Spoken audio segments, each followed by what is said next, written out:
Herkese merhaba. Bugün sizlerle birlikte öksürük kesici çay yapacağız. Beklentinizi yüksek tutun çünkü gerçekten beklentinizi karşılayacak bir çaydır.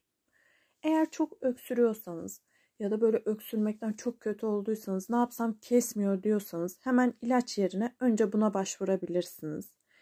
Tabii ki de bu kullandığımız malzemelerden herhangi birine alerjiniz yoksa bunu yapın derim.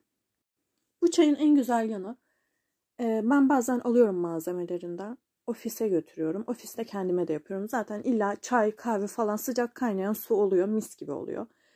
Annem babam bana bunu mutlaka yapardı. Şimdi artık tabii ki de kendim yapıyorum. Siz de kendinize yapabilirsiniz. Hatta o gün kendime yaptım. Ya dedim yaparken bir aydınlanma geldi. Ben bunu neden takipçilerime söylemiyorum ki? Gerçekten çok güzel. Yani beğenirler, memnun da kalırlar. Hem de faydalanmış olurlar.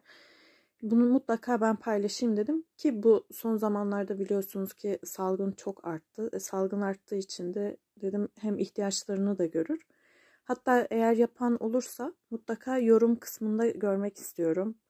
Şöyle size ek bilgi de vereyim. Adaçayı yapıp kaynatıp bunu içine ilave edip gene böyle içebilirsiniz. Gerçekten adaçayı da çok etkili. Tavsiye ederim. Zaten adaçayı antibiyotik gibi. Ona ilave edebilirsiniz. İşte çok az papatya çayıyla da olabilir. Hani böyle sevdiğiniz bir bitki çayı böyle yapabilirsiniz, ekleyip ilave edip. Gerçekten çok lezzetli oluyor. Balı çok atmayın. İşte hafif acı oluyor bu çay. İşte onu bastırayım derken karabiberi şey yapmayın, yani geri planda bırakmayın. Zaten gerçekten karabiber burada çok etkili rol limonla birlikte. Böyle balı olması gerektiği kadar yani ekleyin malzemesinden. Su bu arada çok kaynar değil, onu da söyleyeyim. Evin ortamından muhtemelen öyle kaynıyormuş gibi değil.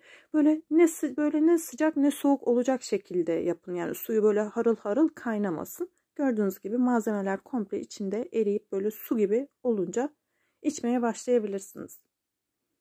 Bu kadar yani. Çok basit. Videomu beğenmeyi, abone olmayı ve bana yorum yazmayı unutmayın. Desteğiniz için çok teşekkür ederim.